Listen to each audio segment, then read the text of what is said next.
بولاية مستغانم وبحي سيدي سايس، يعني تدخل سريع من طرف رجال الأمن والحماية المدنية لولاية مستغانم، وسببها هو شارجر الهاتف النقال. حكينا كيفاش صرات الحادثة هذه. أنا كنت في نشرب قهوة تمام مع داي وبنتي. نعم. كيف خرجت؟ صح. شافت النور. صح. ما لابس داي خرجت. راحت في البيت ديدي نو نحت عيطت خرجت خشت انايا خش نيشان البيا عيط نيمي عيط بابيا عيط رجال الاطفال الاطفاء الحمايه المدنيه. الحمايه المدنيه هنا جاي هنا في سيدي سايس 114 جاو ما خلات تغاشيت خلات هي تبي وين مني طحت انايا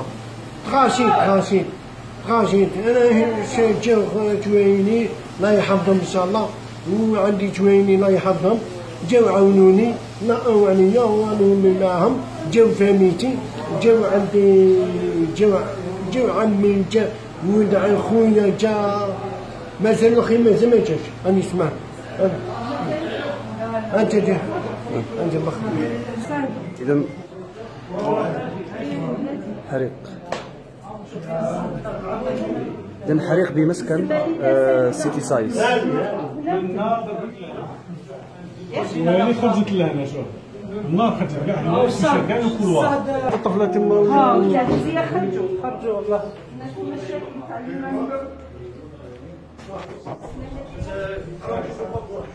صاحب المسكن اللي تعرض لحريق بحي سيتي سايس، إذا راح تحدثنا على التفاصيل حول الحريق.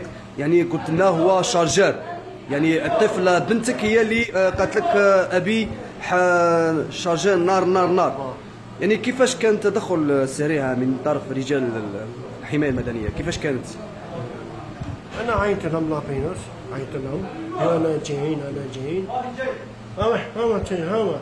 هوا معليش زيد عيطت لهم انوني واحد لابينوس هنا في سيدي سايس أي محمود هني 114 أنا جاي.